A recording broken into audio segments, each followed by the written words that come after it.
Olá, boa noite. O vício em jogos eletrônicos passou a ser considerado um distúrbio mental pela Organização Mundial da Saúde. A 11ª Classificação Internacional de Doenças vai incluir essa condição com o nome de distúrbio de games.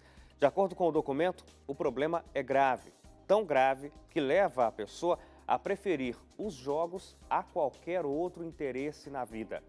O Realidade em Pauta de hoje aborda o vício em videogames e o que a comunidade médica tem como um tratamento para melhorar a vida de quem sofre com esse distúrbio.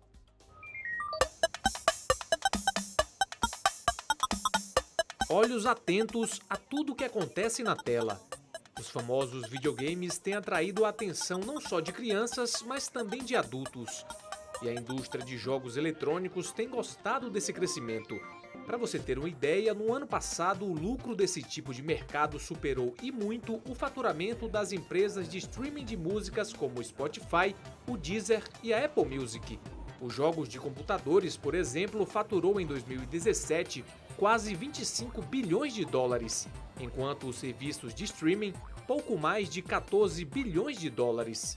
E prova desse poder que os jogos eletrônicos têm aconteceu recentemente em Los Angeles, nos Estados Unidos, a maior feira de videogames do mundo. Conhecida como E3, o evento reuniu mais de 60 mil pessoas de diversos países para anunciar novidades ao mundo dos games. Você vem, confere novos jogos, visita todos os estandes, conhece novas pessoas e festas. É o que diz essa adolescente. You get to check out the new games, go to all the booths, meet new people, party, pretty much. Já este homem diz que o evento é tipo Natal para ele, porque ele conhece os presentes que vai ganhar no ano que vem. Kind of like Christmas for me. I get to see all the presents that are coming ahead in the next year. Ele e mais um monte de gente que é apaixonada por jogos eletrônicos fazem parte de um grupo conhecido como gamer. A palavra é usada para definir alguém que tem como maior diversão jogar muito videogame. Hoje você encontra jogos para diversas idades e até mesmo comum você passar um tempo assim na TV jogando videogame. Só que a Organização Mundial da Saúde divulgou recentemente um alerta para aqueles que só querem saber disso aqui. Para a OMS, jogar muito videogame, ou seja, aquele vício em videogame, já é considerado um distúrbio mental. Ou seja, vício em videogame pode ser chamado de doença. O que vai caracterizar se jogar videogame se tornou uma doença é, primeiro, a importância que a pessoa dá para isso. Então, se a pessoa dá mais importância para o videogame do que com o convívio com as pessoas que são importantes para ela, esse já é um indicativo de problema, de doença. Tá? Segundo, a frequência, a intensidade com que isso acontece. E terceiro, que eu considero mais importante, é o prejuízo, o impacto que isso traz na vida da pessoa. Desde 2014, a Organização Mundial da Saúde já discutia a proposta de classificar o vício em jogos eletrônicos como distúrbio psiquiátrico. A ideia virou pauta depois que médicos e acadêmicos pressionaram a entidade para enquadrar esse problema. Até então, somente a compulsão por jogos de azar, como bingos e caça-níqueis, estava na lista de doenças da OMS. A pessoa que é viciada, primeiro de tudo, ela não sabe que ela é viciada. Ela pode até saber que ela é compulsiva, mas ela não sabe que ela está no ponto de estar viciada. Como é que ela sabe? Ela não consegue deixar de fazer aquilo. É que nem um fumante. Esconde o cigarro do fumante. Ele pode ter acabado de fumar um cigarro, ele vai ficar desesperado. Meu Deus, cadê meu cigarro? Cadê meu cigarro? Aí você pode fazer pior, devolve o cigarro e não entrega o isqueiro. Ele fica desesperado, ele chega a acender fogão para acender o cigarro, mas não vai deixar de fumar. Ele sai na rua para pedir um fósforo, mas não vai deixar de fumar. Os especialistas apontam 3 fatores que possivelmente indicam que a pessoa esteja viciada em games. O primeiro ponto a ser observado é o período em que essa pessoa fica jogando em frente à TV, mostrando um descontrole com o tempo gasto nessa atividade. O próximo comportamento está relacionado à prioridade em que se dá para o jogo em detrimento de outras atividades sociais. E o terceiro e último fator observado pelos médicos é o aumento da frequência com que joga, mesmo depois de ter tido consequências negativas desse hábito, como mau desempenho na escola, por exemplo. As pessoas têm muitas vezes dificuldade de socialização, principalmente hoje, com esse advento da tecnologia e tudo mais, as pessoas passam mais tempo na frente de dispositivos eletrônicos e também passam mais tempo jogando. Agora, claro que quando a vida da pessoa não vai bem em alguma das áreas, às vezes familiar, às vezes educação, às vezes social, ela acaba buscando prazer, buscando realização em outras coisas. E aí, no caso dessa doença, não deixa de ser diferente. A pessoa vai buscar essa realização, ela vai buscar esse prazer jogando videogame. O adulto passa pela mesma coisa. Às vezes está com dificuldade no relacionamento ou não tem relacionamento. Vive em casa, tá mal, não gosta do emprego que tem, mas não consegue outro emprego, ganha mal. Novamente, qual é o controle que ele tem? Sentar na frente da televisão com bem de tudo controle. Então, não é que eu sou contra o jogo, eu me divirto. Eu tenho meus jogos de celular também, mas eu tenho o meu limite.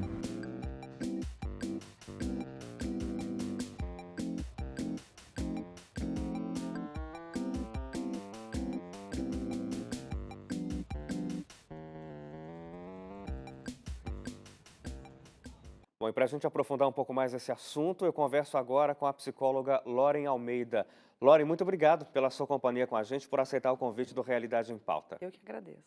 Loren, esse é um problema que agora passa a ser classificado como um transtorno dentro da medicina, né? Os médicos vão poder tratar isso como uma doença, mas é algo que já existe há bastante tempo. Você já lida com esse tipo de comportamento, principalmente em adolescentes, né? Que estão viciados em games. Exatamente. É um comportamento que a gente vem observando nas crianças e que isso vem caminhando até a adolescência. Muitas vezes as crianças começam a usar a internet, os jogos, até por incentivo dos pais, né? Por uma questão de, eu não tenho tempo, ou estou muito ocupado, então coloca a criança para jogar, dá o celular, e a criança vai criando esse vínculo, né? Vai se desenvolvendo dentro desse jogo e vai aprofundando cada vez mais. Então, quando chega na adolescência, ela já joga online, então tem muitos adolescentes que jogam um jogo que é com o mundo todo, com outros adolescentes e até adultos de outros países, e isso toma muito do seu tempo, né? Muitas vezes eles querem ficar o tempo todo jogando, param só para ir para a escola. E assim, ainda assim a gente começa a perceber as perdas na escola também, porque daí eu estou cansado, né? O adolescente dorme muito pouco, fica muito tempo na internet, fica muito tempo no jogo, então isso vai aumentando gradativamente cada vez mais. Agora, você falou que isso começa pequenininhos, né? A criança, essas novas gerações já nascem com um tablet, com um celular na mão. Quer dizer, indiretamente ou diretamente, a responsabilidade é do pai, da mãe, de quem cuida dessa criança e desde cedo incentiva a um uso talvez desordenado, eu diria. Exatamente. Então, os pais, muitas vezes, por uma questão de tempo, ou por uma questão de, às vezes, a criança é um pouco agitada, ou a criança quer muita atenção, eles usam o celular, o tablet, enfim, para que essa criança fique quieta, né? O objetivo acaba sendo esse. Então, toma aqui e tal, fica quietinha aqui, eu vou conversar, ou eu vou resolver outra coisa, eu tenho que cuidar da casa, ou tenho que trabalhar, trouxe trabalho para casa. E aí a criança vai ficando ali, e é um mundo de possibilidades, é muito estímulo, né? Então, mesmo assistindo vídeos, que é uma coisa, para os pequenos é mais comum a questão de assistir os vídeos, os vídeos são coloridos, tem música, é lúdico. Então, para eles, é apaixonante. E eles vão desenvolvendo cada vez mais esse vínculo com o aparelho, com a tecnologia. E aí só vai aumentando gradativamente. E os pais acabam não colocando limite, né? Então, a internet, os games, eles podem ser positivos. Então, muitas vezes, os jogos, eles podem estimular a sua concentração, os jovens aprendem a competir, né? Então, tem a questão da competição, a perder, lidar com a frustração quando você perde um jogo. Então, ele pode ter um lado bom, desde que ele tenha limites. Então, a criança, ela tem que entender que ela tem que ter horário para tudo. Tem que ter um horário que ela vai para a escola, tem que ter horário do estudo, né? Então, todos os dias ela tem que ter um tempo para estudar, aí ela vai ter um tempo sim para jogar ou para usar a internet, depois ela tem um tempo para brincar com os amigos, né? Para brincar no quintal, no condomínio, na rua, na praça, aí cada família vai verificar a sua realidade. É importante que ela aprenda a dosar, né, todas as atividades, para incluir todas as atividades no dia a dia. Se isso for com equilíbrio, tiver os limites, a criança pode lidar bem com os jogos sem que isso se transforme num transtorno, vire um transtorno. Sim. Você, em consultório, quando é que esse tipo de caso chega para você? O adolescente é levado por alguém, imagino. Sim. Na maioria das vezes vem pelos pais, né? Ou pai, ou mãe, ou os avós, né? Que às vezes são os cuidadores Sim. que estão lidando com o adolescente. Quando é que eles percebem que tem alguma coisa que precisa ser investigada? Principalmente quando começa a ter uma perda escolar, né? Então, aquela criança tem um rendimento regular, bom, e aí ela começa a perder esse rendimento. A escola começa a sinalizar que a criança está desatenta, está sonolenta, muitas vezes fica muito ansiosa, porque ela está na escola, mas pensando, eu quero que acabe logo a aula para eu voltar para casa para poder jogar, né? Para poder entrar na internet. Então, o tempo todo, essa criança não consegue focar na escola. Então, isso consequentemente faz com que ela tenha as notas vão baixando, ela vai tendo uma perda escolar. Então, quando os pais percebem isso, olha, a nota não está boa, ou quando o professor traz isso, olha, seu filho está muito ansioso, está muito desatento, é quando acende-se uma luz amarela de alerta, né? E aí as crianças, na maioria das vezes, já entrando na adolescência, é mais comum nos adolescentes, vêm para a gente com essa demanda, olha, meu filho não tem vida social, ele não tem amigos, ele não participa de nenhum evento, ele não quer ir nem em excursão escolar. Por quê? Porque eu quero jogar. E aí, quando você coloca isso para o adolescente, mas você não tem amigos, você não interage com outras pessoas, o que eles trazem é essa questão do jogo ser online com várias pessoas. Então, na cabecinha deles, eu estou interagindo com as pessoas, eu estou jogando com outras pessoas, eu não estou jogando sozinho, né? Mas a interação social, ela tem que ser pessoal, ela tem que ser real, né? Eu tenho que interagir com as pessoas pessoalmente, não virtualmente apenas. Então, essa interação que às vezes acaba sendo prejudicada e eles vão se isolando do mundo, né? Acaba perdendo contato com a realidade.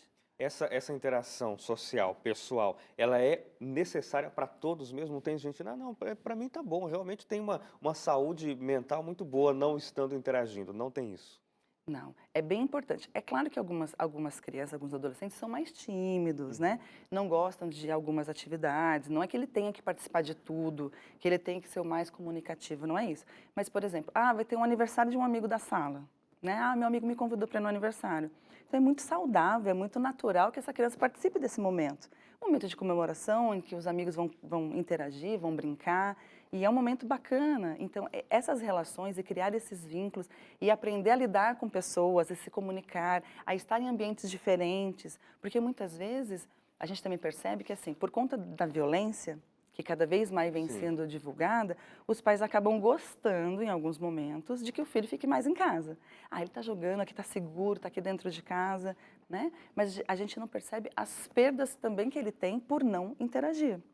Então, é importante sempre trabalhar com esse equilíbrio. E quem é tímido acaba se escondendo atrás do jogo, né? Porque daí eu fico aqui protegido, eu vou interagir só pela internet ou online, virtualmente, e isso me deixa mais confortável, né? E aí ele vai se acomodando numa condição que não é a ideal, porque um dia esse adolescente vai para o mercado de trabalho, ele vai fazer uma entrevista de emprego, ele vai ter que interagir com os colegas de trabalho, isso é inevitável, né? É verdade. A gente tem que ir para o intervalo. Depois do intervalo, eu quero que você converse com a gente falando sobre como as soluções podem começar, tendo em vista que o problema teve um início comum normalmente, né? É o desequilíbrio dos pais, então talvez o trabalho tenha que ser também com os pais e os adolescentes. Na volta do intervalo, Realidade em Pauta fala sobre esses tratamentos para quem sofre com o vício em videogames. A gente volta em 2 minutos.